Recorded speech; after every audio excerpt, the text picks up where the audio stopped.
Ahojte. Už vieme, čo je finančná gramotnosť a ako si vytvoriť rozpočet. Dnes sa pozrieme na jednu z najdôležitejších vecí, a to je sporenie. Prečo je také dôležité a ako zvládnuť ho aj s malými peniazmi? Sporenie znamená odkladať si peniaze na neskôr. Prečo? No, na svoje sny, napríklad nový mobil, bicykel alebo výlet. Na nečakané situácie, keď sa niečo pokazí. Alebo na budúcnosť. Čím skôr začneš, tým viac budeš mať.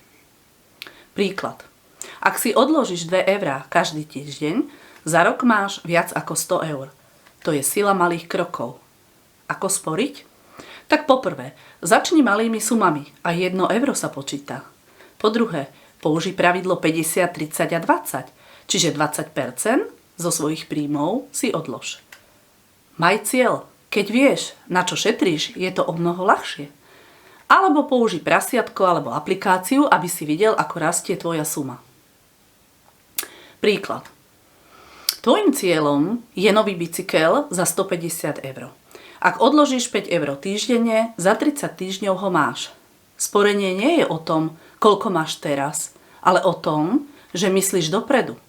Začni dnes aj s malou sumou. V ďalšom videu sa pozrieme na to, ako fungujú banky a úvery.